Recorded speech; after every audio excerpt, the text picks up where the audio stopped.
হরে কৃষ্ণ। সুধী গৌর ভক্তবৃন্দ, জয় শ্রী শ্রী জগন্নাথ বলরাম দেব সুভদ্রা মহারানী কি জয়, জয় শ্রী প্রভুপাদ কি জয়। জগন্নাথ, বলরাম ও সুভদ্রা মহারানীর অদ্ভুত বা অসম্পূর্ণ রূপের পেছনের প্রধান কাহিনী ও কারণগুলো কি কি এ বিষয়ে আমরা আলোচনা করব। শ্রী শ্রী জগন্নাথ, বলরামদেব বা বলভদ্র এবং সুভদ্রা মহারানীর এই অদ্ভুত বা অসম্পূর্ণ রূপের পেছনে বেশ কিছু পৌরাণিক কারণ রয়েছে। প্রধান পৌরাণিক কাহিনীটি স্কন্দ পুরাণ এবং নীলাদ্রি মহোদয়ে বিস্তারিতভাবে বর্ণিত হয়েছে।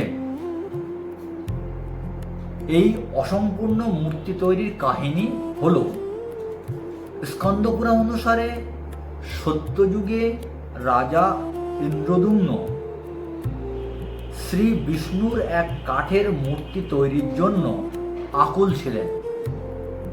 তখন স্বয়ং বিশ্বকর্মা এক বৃদ্ধ ছুতোর মিস্ত্রি ছদ্মবেশে মূর্তি তৈরি করতে রাজদরবারে আসেন। তিনি রাজা ইন্দ্রদ্যুম্ন মহারাজকে একটি শর্ত দেন যে মূর্তি তৈরি সম্পূর্ণ না হওয়া পর্যন্ত, অর্থাৎ শেষ হওয়া না পর্যন্ত নির্মাণ ক্ষেত্রের দরজা বা মন্দিরের দরজা খোলা যাবে না। কিন্তু অনেক দিন কোনো শব্দ না পেয়ে রাজা কৌতূহল বশত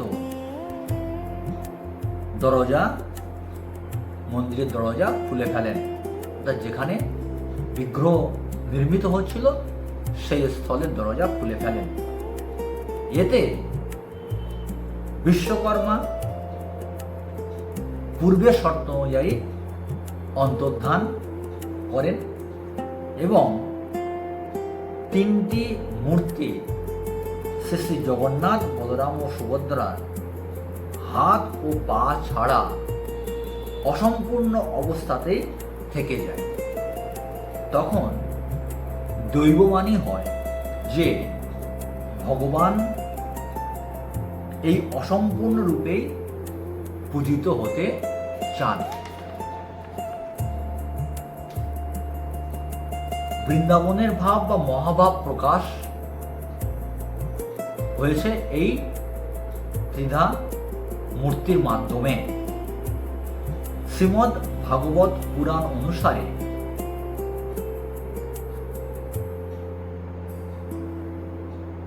দ্বারকায় অবস্থান করার সময় ভগবান শ্রীকৃষ্ণ ও বলরাম তাদের বৃন্দাবনের লীলার কথা স্মরণ করে প্রেমে আত্মহারা হয়ে পড়েছিলেন। সেই সময় তাদের মা রোহিণী দেবীর মুখ থেকে শ্রীকৃষ্ণের ছোটবেলার গল্প শোনার জন্য দেবী সুভদ্রাকে দরজায় পাহারা দেওয়ার দায়িত্ব দেওয়া হয়েছিল। কিন্তু সুভদ্রাও সেই কথা শুনতে, অর্থাৎ ভগবান শ্রীকৃষ্ণ এবং শ্রী বলদেবের বাল্যলীলা শ্রবণে এতই মগ্ন হয়ে পড়েন যে বিস্ময়ে ও আনন্দে তার এবং তার দুই ভাইয়ের, অর্থাৎ সুভদ্রা মহারানী, ভগবান শ্রীকৃষ্ণ এবং ভগবান বলরামদেব দুই ভাইয়ের চোখ অত্যন্ত বড় বড় হয়ে যায় এবং তাদের হাত পা গুটিয়ে যায়। এই দিব্য ও ভাবাবেগের রূপই হল, এই দিব্য এবং ভাব আবেগের রূপই হল শ্রী শ্রী জগন্নাথ, বলরাম ও সুভদ্রা মহারানীর বিগ্রহ। রোহিণী মায়ের কাছ থেকে দ্বারকার ভগবান শ্রীকৃষ্ণের মহিষীরা এই অত্যন্ত তাৎপর্যপূর্ণ লীলা শ্রবণ করছিলেন।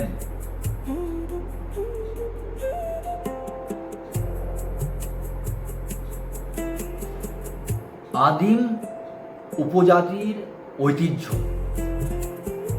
ঐতিহাসিকদের মতে জগন্নাথ দেবের উদ্ভব মূলত ভারতের প্রাচীন উপজাতিদের যেমন শবর বা ভিল সম্প্রদায়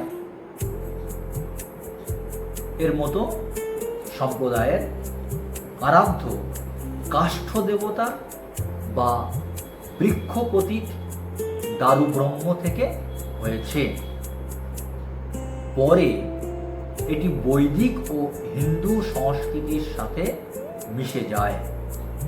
এই কাষ্ঠ বা কাঠের মূর্তির কারণেই তাঁদের গড়ন অর্থাৎ ভগবান জগন্নাথ, বলরামদেব এবং সুভদ্রা মহারানীর গড়ন বা গঠন শৈলী এমন সরল ও হাত পা বিহীন হয় বলে ঐতিহাসিকরা মনে করে। মানব রূপের প্রতীকী অর্থ। এই ত্রিমূর্তির বিভিন্ন রঙের প্রতীকী অর্থ রয়েছে, যা সমগ্র মানব জাতি ও সৃষ্টিকে নির্দেশ করে। শ্রী জগন্নাথ দেব, যার গাত্রবর্ণ কৃষ্ণবর্ণ বা কালো, যা মহাবিশ্বের অনন্ত রহস্য ও পরমাত্মার প্রতীক। ভগবান বলরাম দেব, যার গাত্রবর্ণ শুভ্র বা সাদা, যা পবিত্রতা এবং জ্ঞানের প্রতীক। সুভদ্রা মহারানীর গাত্রবর্ণ বা গায়ের রং পীত বা হলুদ বর্ণ, যা মঙ্গল ও ঐশ্বর্যের প্রতীক। এখন আমরা জানব দারু ব্রহ্ম শব্দের তাৎপর্য কি। দারু ব্রহ্ম রূপ সৃষ্টির পৌরাণিক প্রেক্ষাপটটি কি?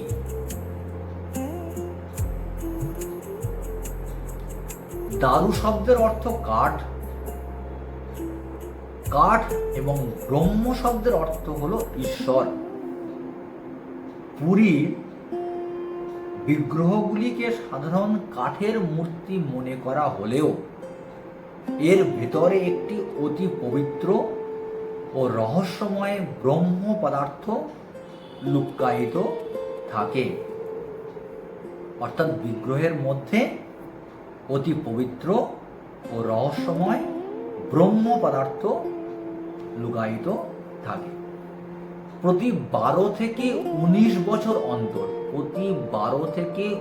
বছর অন্তর নবকলেবর উৎসবের মাধ্যমে পুরনো মূর্তি থেকে সেই অদৃশ্য ব্রহ্ম পদার্থটি, পুরনো বিগ্রহ থেকে সেই অদৃশ্য ব্রহ্ম পদার্থটি অত্যন্ত গোপনে নতুন মূর্তিতে স্থানান্তর করা হয়।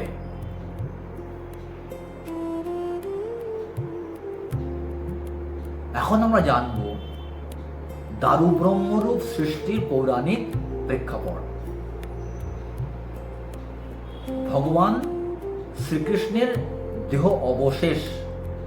মহাভারত ও স্কন্দ পুরাণ অনুসারে ভগবান শ্রীকৃষ্ণের দেহত্যাগের পর, অর্থাৎ জড়জাগতিক বিচারে তথাকথিত মৃত্যুর পর, ভগবানের মৃত্যু হয় না শ্রীমদ্ ভগবত গীতা অনুসারে।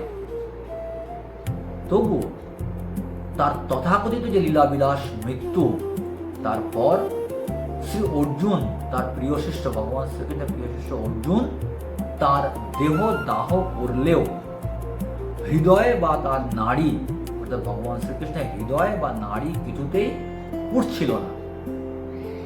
তখন দৈববাণীতে বলা হয়, সেই অংশটি জলে ভাসিয়ে দিতে এবং তা দ্বারকা থেকে ভেসে আসা একটি পবিত্র নিম কাঠে স্থাপন করতে। উড়িষ্যার রাজা ইন্দ্রদ্যুম্ন শ্রী বিষ্ণুর স্বপ্নাদেশ পেয়ে সমুদ্র তীরে একটি অদ্ভুত নিম কাঠ তিনি পান। দেবশিল্পী বিশ্বকর্মা স্বয়ং এক বৃদ্ধ কারিগরের রূপ ধরে মূর্তি তৈরি করতে আসেন। তিনি শর্ত দেন যে 21 দিন বদ্ধ ঘরে কাজ চলবে এবং সেই সময়ে কেউ যেন দরজা না খোলে। 21 দিন পূর্ণ হওয়ার আগেই অধৈর্য হয়ে রাজা দরজা খুলে ফেলেন। তখন বিশ্বকর্মা অন্তর্ধান হন এবং অসম্পূর্ণ হাত পাহীন অবস্থায় থেকে যায় শ্রী শ্রী জগন্নাথ, বলরাম ও সুভদ্রা মহারানীর মূর্তি। স্বয়ং ভগবান রাজাকে স্বপ্নে জানান যে এই অসম্পূর্ণ রূপেই তিনি পূজিত হতে চান। ভগবান জগন্নাথ, বলরাম দেব এবং সুভদ্রা মহারানী যতটুকু তৈরি করা হয়েছিল, বিশ্বকর্মা করেছিলেন, সেই রূপেই তারপর থেকে পূজার আয়োজন করেন ইন্দ্রদ্যুম্ন মহারাজ। তারপর থেকে ভগবানের পুজো অর্চনা চলতে থাকে এবং রথযাত্রা উৎসব বা মহোৎসব চলতে থাকে। হরে কৃষ্ণ।